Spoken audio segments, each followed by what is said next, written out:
what democracy is like in New Democracy. So let me paint you a picture of what actually goes on in New Democracy. But before I do that, let me handle two ideas and the rest of the rebuttals will be integrated into my speech. First of all, closing prop idea that there could be a legislative process.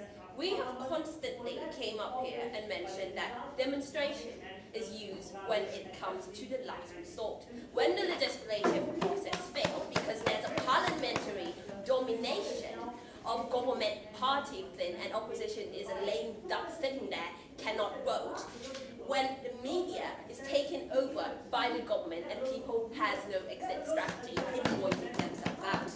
Next, absolutists against all groups. We think that idea is absurd. We think that radical expression within demonstration also has ramifications. That parties who are demonstrating must pay to is that any law and legislative body, we see this in advanced democracy like France, where when violence happens, police force have the justification to come and stop. These people have to go to court afterwards for inciting violence, and we think that that particular mechanism is enough. What we're talking about on ground here today is peaceful process in democracy. Those peaceful protests that can also take place in voicing out.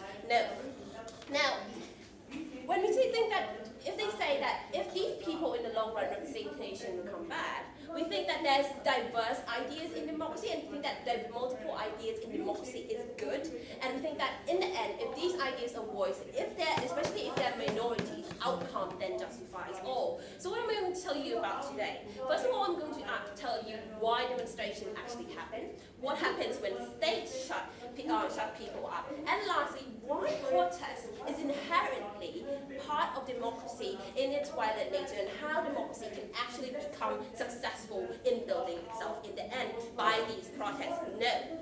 First of all, why demonstration happens. Demonstration happens when people's ideas are ignored. It indicates that something is wrong with civil governance. We think that this is part of civil participation in society, where civil unit, people who are small, like minority groups, or even you and me, who cannot actually go up to the government and voice things out. I want this, I want that. Who will they listen to? If you don't gather mass of people, sit together, say we demand this. We think that that gives a leverage to civil participation. It also empowers the people, which is a key component of democracy. You want the government by the people.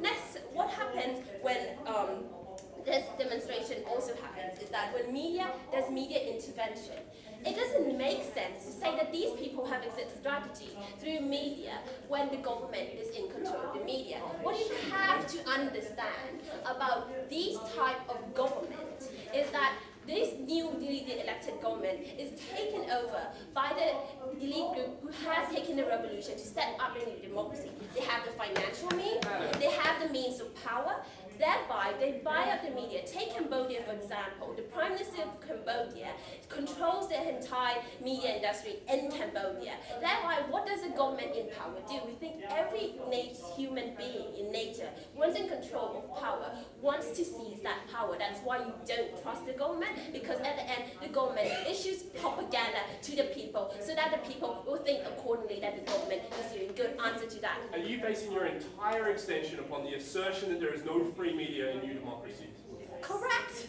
Because there is no free media. Even if you use access through the internet, what does that require? That requires that people have some sort of literacy on usage of internet or alternative means, not government who are smashing dissidents down and actually shutting all other alternative resource of media down. That's why ASTV in Thailand actually rose up and say that I had enough. Thaksin is closing down all my companies. I can't say anything. My newspaper is being banned. That's why protest happens, because opposing ideas gets conflicted, and that's bad for democracy, because good democracy has the multiple idea.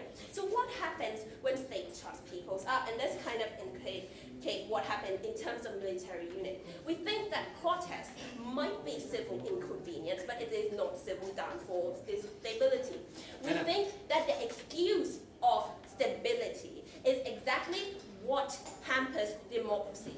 Why? Because when the government issued that, okay, we're not allowing you to protest because it conflicts with stability. Well, that just goes to say that the government can actually take away any action you want to take just for the sake of stability. That's why you have something like the Patriot Act in the United States, because there's going to be instability, your rights can be taken away, people can just be thrown into jails without reason just because you supposedly oppose the government.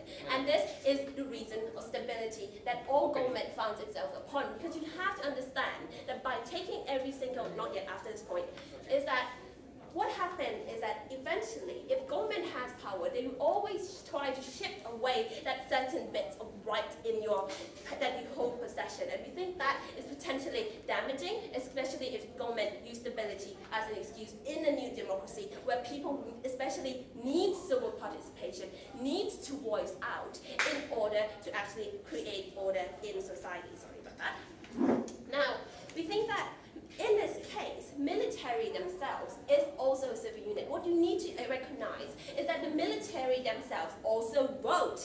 Now, we think that if there's such to be military actions taken place, then that's too bad result. But we don't want that. Why? Because we want people to still be able to voice and protest, so that by this last action doesn't happen. Now, we think that how will this actually happen? We think that protest, in the end, voices out people, because how it's built into society is that it's a bargaining tool for every single unit in society to empower themselves and actually prevent the military from coming in.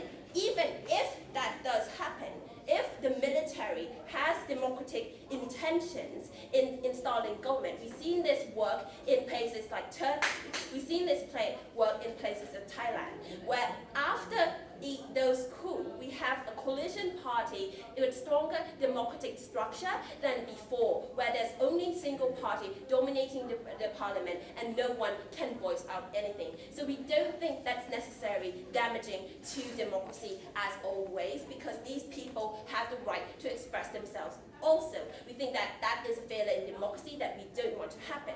What you do when you shut people up is you justify the stance to actually have people fight more. And we think that is bad for democracy.